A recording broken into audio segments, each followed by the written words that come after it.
Praise the Lord. आप सबको जय मसीह की। मैं परमेश्वर का धन्यवाद देता हूं आज की सुबह दिखाने के लिए। एक और दिन परमेश्वर ने हम सबके जीवन में जोड़ दिया। हम परमेश्वर को कोटि कोटि धन्यवाद दें। एक नया संदेश लेकर मैं आपका दोस्त पास्टर राज मसीह आपके सम्मुख उपस्थित हूं। और आज का संदेश जो है वो एक ऐसे डर भय के विषय में है जो हमें परमेश्वर से दूर करता है। सबसे बड़ी बात यह है कि परमेश्वर उस डर को हमारे अंदर से नहीं निकालता। वो डर क्या है, आज इस डर के विषय में हम देखेंगे कि ये डर परमेश्वर भी नहीं निकालता, जबकि परमेश्वर हर एक डर को हमारे अंदर से निकालता है, लेकिन ये डर ऐसा है जो हमारे अंदर से नहीं निकालता। वो क्या डर है, इसे जानने के लिए पूरा संदेश सुनिए और जानिए कि इस डर से हमें कैसे छुटकारा मिलेगा, हमें क्या करना होगा जो ये डर हमें डरा के रखता है और हम इससे विचलित होकर परमेश्वर से भी दूर हो जाते हैं।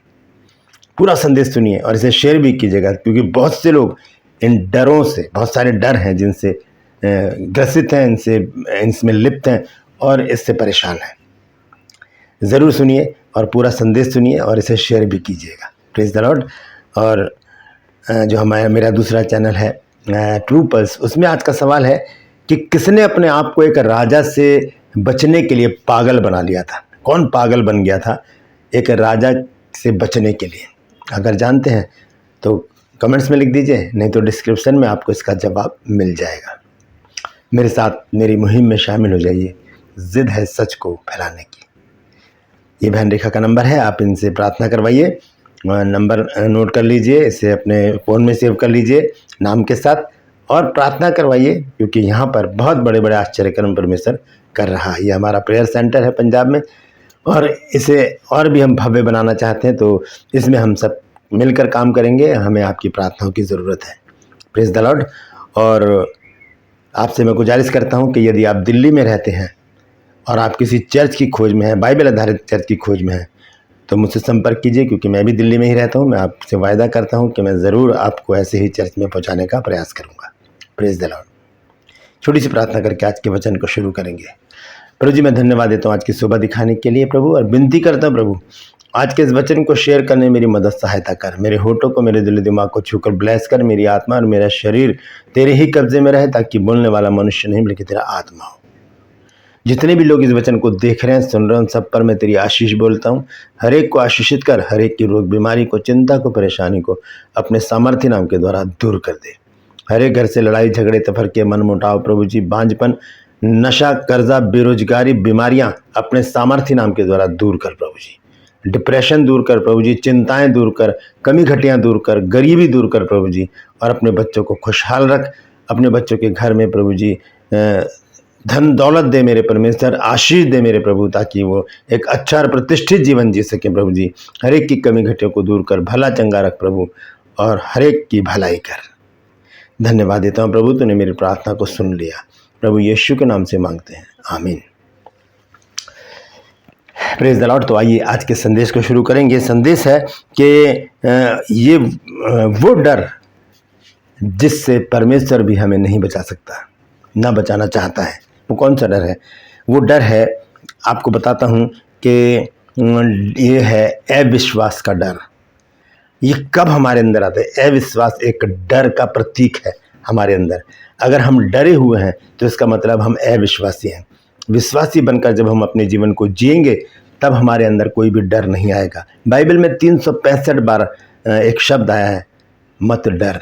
365 बार। इसका मतलब साल में भी 365 दिन होते हैं और प्रतिदिन परमेश्वर हमसे कहता है कि मत डर। फिर भी कुछ डर हमारे जीवन में बने रहते हैं कि हम बहुत बार बीमारी में पड़े रहते हैं, बहुत वर्षों तक हम खाट पर हैं, बीमार पड़े हैं, तो एक डर हमारे अंदर आता है कि बीमारी कहीं मेरी मृत्यु का कारण तो नहीं है। ये बीमारी कहीं मेरी मृत्यु का कारण तो नहीं है, कहीं मैं मर तो नहीं जाऊंगा, मैं मर तो नहीं जाऊंगी। और एक डर ये भी होता है कि मेरे घर की स्थिति कब सुधरेगी, मेरे घर की कमी घटी कब ख़त्म होगी, ये गरीबी कब ख़त्म होगी, मेरी चिंताएं कब ख़त्म होंगी, और घरों में जो लड़ाई झगड़े रहते हैं वो कब ख़त्म होंगे। ये एक अनदेखा सा डर हमें सता के रखता है और हमें डिप्रेशन में लेकर चला जाता है। हम परेशान हो जाते हैं। ये व्यर्थ के डर हमें क्या करते हैं? अविश्वासी बना देते हैं। और इस डर को परमेश्वर हमारे अंदर से नहीं निकालता। मैं आगे चलकर बताऊंगा कि परमेश्वर करता क्या है इन डर के विषय में। जब मनुष्य इन डरों से लिप्त हो जाता है, इनमें फंसा रहता है और परमेश्वर से भी प्रार्थना नहीं करता, तब परमेश्वर क्या करता है। ये बहुत बड़ी बात है आज जो मैं आज आपके सामने खोलने जा रहा हूँ। और ना ये भी डर है हमारे अंदर कि मेरे बैरी कहीं मुझे मार ना दे, मेरे बैरी, मेरे दुश्मन जो हैं वो मुझे मार ना दे। घर के लोगों से डर लगा रहता है कि कहीं मेरे साथ छल कपट ना कर लें, कोई मुझे बरगला ना दे, कोई मेरा जो बैंक बैलेंस है कहीं वो चोरी ना हो जाए। यह डर हमारे अंदर होता है। हम रास्ते में कहीं जा रहे हैं तो डर लगता है कोई गाड़ी ना आके मार जाए। ये व्यर्थ का डर है। और भी बहुत सारे डर हैं जो हमें क्या करते हैं, परमेश्वर से अलग कर देते हैं। और भी हैं, जैसे कि मैं अपने बच्चों की परवरिश कैसे करूं, मैं अपने बच्चों को अच्छा जीवन कैसे दूं, मैं अपने घर की स्थिति को कैसे सुधारूं, मैं अपना नया घर कैसे बनाऊं, मैं कैसे एक अच्छा और प्रतिष्ठित जीवन जी सकती हूं, मैं कैसे एक अच्छा और प्रतिष्ठित जीवन जी सकता हूं, मैं कब इस गरीबी से बाहर आऊँगा, मैं कब इस चिंता से मुक्ति पाऊँगा, मैं कब इस बीमारी से मुक्ति पाऊँगा। क्या मेरा जीवन ऐसे ही ख़त्म हो जाएगा, एक दिन मैं मर जाऊँगा, एक दिन मैं मर जाऊँगी, मेरा सब कुछ ख़त्म हो जाएगा, तो ये जीवन तो मेरा व्यर्थ हो गया और दूसरा जीवन है ही नहीं जिसमें मैं एक अच्छा जीवन जी सकूं। ये डर हमें सताते रहते हैं। इन डरों से, इन व्यर्थ के डर से हम क्या करते हैं, अपने आप को इसी में लिप्त रखते हैं और एक जो अच्छा जीवन जो परमेश्वर हमें देना चाहता है हम उससे वंचित हो जाते हैं। वो हमें मिलता ही नहीं, क्योंकि हमारा समय इसमें गुजरता चला जाता है, चिंताओं में, डर में, इन चीज़ों में हमारा समय बीतता है और बहुत लंबा समय बीत जाता है सोचते सोचते, विचार करते करते कि कहीं ऐसा ना हो जाए, कहीं वैसा ना हो जाए, कहीं मैं मर ना जाऊं, ये बीमारी कहीं मेरी मृत्यु का कारण तो नहीं है, ये गरीबी कहीं मेरे लिए जीवन भर के लिए तो नहीं है, मेरे अच्छे दिन कब आएंगे, मैं कब इस गरीबी से मुक्ति पाऊंगा, कब मेरे पास मोटर गाड़ी बंगला होगा, कब मैं इस बीमारी से छुटकारा पाऊंगा, कब मेरे बच्चे एक अच्छे और प्रतिष्ठित ओहदे पर खड़े होंगे, मैं अपने बच्चों की परवरिश कैसे करूँ। बहुत सारी चिंताएँ हैं। मेरा कर्जा कब उतरेगा भी या नहीं, अगर नहीं उतरा तो मेरा जो साहूकार है जिससे मैंने पैसा ले रखा है कहीं मुझे मार न डाले, मेरे सामान को बाहर ना फेंक दे। जरा सा दरवाज़ा खटखटाता कोई तो लगता है कि कोई मांगने वाला आ गया। ये डर हमें बहुत सताते हैं। हम फिर बच्चों से झूठ बुलवा देते हैं कि बोल दो कि पापा मम्मी घर में नहीं है। ये बहुत व्यर्थ के डर हैं और ये डर जब हमें सताते हैं उस समय हम परमेश्वर से अलग होते हैं, क्योंकि ये डर जो है ये अविश्वास का प्रतीक है। अगर परमेश्वर के ऊपर विश्वास है तो हम किसी भी बात से नहीं डरेंगे, क्योंकि वचन कहता है मत डर क्योंकि मैं तेरे साथ हूँ। जो शरीर को और आत्मा को नाश करता है उसी से डरो, जो सिर्फ शरीर को नाश करते हैं उनसे मत डरो। बार बार परमेश्वर का वचन हमें बताता है कि हमें किसी से नहीं डरना है। भजन संहिता 34 अध्याय उसके 4 पद में लिखा है कि मैं यहोवा के पास गया तब उसने मेरी सुन ली और मुझे पूरी रीति से निर्भय कर दिया। यही कमी है कि हम परमेश्वर के पास नहीं आते और अपने डर में, अपनी चिंताओं में अपने जीवन को व्यतीत कर देते हैं। ऐसे करके बैठ जाते हैं कि अब क्या होगा, अब क्या होगा, कैसे होगा, कैसे करेंगे। ये चिंताएं हमें बहुत पीछे लेकर चली जाती हैं। यहाँ पर वचन साफ कह रहा है कि मैं यहोवा के पास गया तब उसने मेरी सुन ली। नहीं जाएंगे तो नहीं सुनेगा, ज़रूरी है उसके पास जाना। लिखा है कि मैं यहोवा के पास गया तब उसने मेरी सुन ली और मुझे पूरी रीति से निर्भय किया। ये डर परमेश्वर हमारे अंदर से निकाल सकता है बशर्ते कि हम उसके पास जाएं। लेकिन हम करते क्या है, हम परमेश्वर के पास नहीं जाते और ये डर हमारे अंदर बने रहते हैं। जब ये डर हमारे अंदर बने रहते हैं, हम परमेश्वर के पास नहीं आते, हम अविश्वासी बने रहते हैं और प्रार्थना नहीं करते, अपने ऊपर भरोसा रखते हैं, दोस्तों के ऊपर भरोसा रखते हैं, रिश्तेदारों के ऊपर भरोसा रखते हैं, साहूकारों के ऊपर भरोसा रखते हैं, दूसरे लोगों के ऊपर भरोसा रखते हैं, हम उन्हें परमेश्वर बना देते हैं। परमेश्वर तो एक ही है, वही है जो हमें हर एक डर से मुक्त करता है। लेकिन जब हम इन डरों में बने रहते हैं तब क्या होता है, 2 वचन मैं आज आपके सामने रखूंगा जो बाइबल हमें बताती है। सबसे पहले यशायाह 66 अध्याय और उसके 1 से 4 पद तक मैं पढ़ूंगा। देखिए वहां पर क्या लिखा है। लिखा है, यहोवा यूं कहता है, आकाश मेरा सिंहासन और पृथ्वी मेरे चरणों की चौकी है। तुम मेरे लिए कैसा भवन बनाओगे और मेरे विश्राम का कौन सा स्थान होगा। यहोवा की ये वाणी है, ये सब वस्तुएं मेरे ही हाथ की बनाई हुई हैं सो ये सब मेरी ही हैं, परंतु मैं उसी की ओर दृष्टि करूंगा जो दीन और खेदित मन का हो और मेरा वचन सुन के थरथराता हो।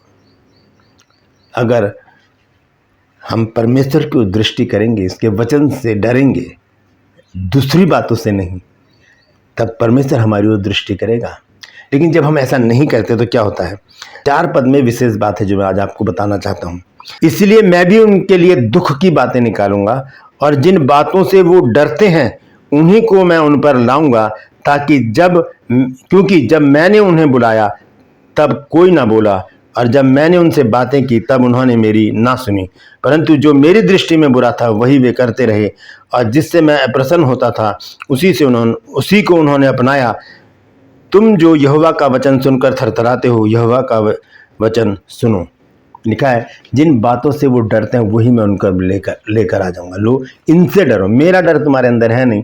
इन बातों से डरते हो तो इन्हीं से डरते रहो। फिर यहाँ पर साफ लिखा है कि जिन बातों से वो डरते हैं, 4 पद में लिखा है इसलिए मैं भी उनके लिए दुख की बातें निकालूंगा और जिन बातों से वो डरते हैं उन्हीं को उन पर ले आऊंगा। जिन बातों से डरते हैं, कहीं मैं मर ना जाऊं, ये बीमारी मेरे मृत्यु का कारण ना बन जाए, मेरे घर की परवरिश कैसे होगी, मेरे घर की स्थिति कब सुधरेगी, मैं अपने बच्चों को कैसे अच्छे पद पर पहुंचाऊं, मेरे घर का माहौल कब सुधरेगा, ये सारी चिंताएं लेकर ये डर है ऐसा डर जो हमारे अंदर एक अविश्वास को उत्पन्न करता है।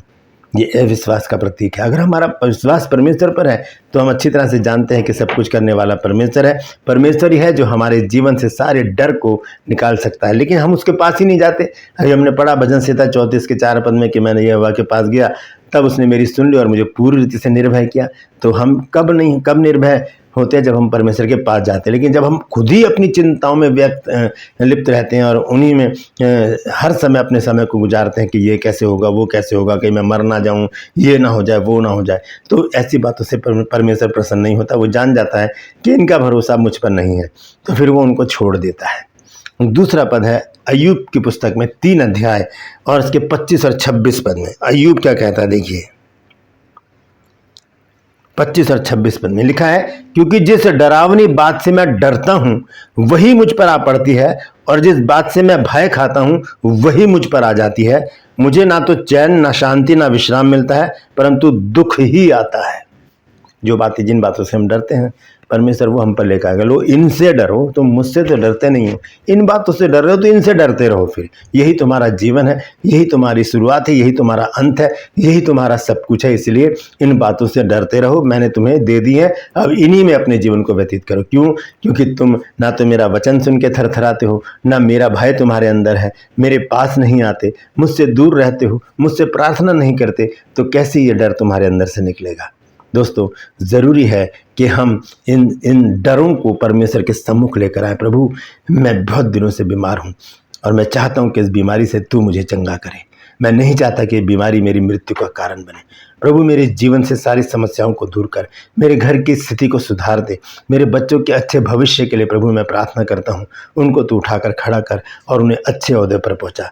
ऐसी ही प्रार्थना कर करके हम परमेश्वर के सम्मुख लेकर आएँ ऐसी प्रार्थनाओं को, ताकि परमेश्वर हमारी इन प्रार्थनाओं को सुने और इन व्यर्थ के डरों को हमारे अंदर से निकाल दे और परमेश्वर हमसे कहे मत डर, क्योंकि मैं तेरे साथ हूँ। तो ये जो व्यर्थ के डर हैं, इन डरों से हम मुक्ति पा सकते हैं बशर्ते कि हम परमेश्वर के पास आएँ। भजन संहिता 34 4 अध्याय याद रखिएगा कि मैं परमेश्वर के पास गया, मैं यहोवा के पास गया, तब उसने मेरी सुन ली और मुझे पूरी रीति से निर्भय कर दिया कि ये बीमारी अब मेरा कुछ नहीं कर सकती, ये चिंताएं मेरा कुछ नहीं कर सकती। अपना हाथ उठाकर प्रभु को धन्यवाद दीजिए। धन्यवाद प्रभु, मैं तेरा धन्यवाद देता हूँ कि तू मेरा प्रभु है। मैं तुझसे प्रार्थना करता हूँ प्रभु कि मेरे अंदर से इन व्यर्थ के डर को निकाल दे, ताकि प्रभु जी मेरा भरोसा तुझ पर रहे और मैं तेरे ही सम्मुख बना रहूँ प्रभु, ताकि तू मेरी ज़िंदगी से सारे डरों को निकाल कर दूर कर दे और मुझे एक अच्छा और प्रतिष्ठित जीवन दे। यीशु के नाम से मांगते हैं, आमीन। एक छोटी सी प्रार्थना कीजिए, प्रभु इस प्रार्थना को सुनकर आपके अंदर के सारे डरों को निकाल कर दूर कर देगा। Praise the Lord. परमेश्वर इन वचनों के द्वारा हम सबको आशीष दे। यदि आज आपने कुछ नया सीखा है तो ज़रूर कमेंट्स में लिख दीजिएगा और इस वचन को शेयर कीजिए ताकि और भी लोग इन बातों को जान सकें। Praise the Lord. True pulse में आज का सवाल है कि किसने अपने आप को पागल बनाकर एक राजा के हाथ से बचाया था? कौन है वो? अगर जानते हैं तो उसे कमेंट्स में लिख दीजिए, नहीं तो डिस्क्रिप्शन में इस सवाल का जवाब आपको मिल जाएगा।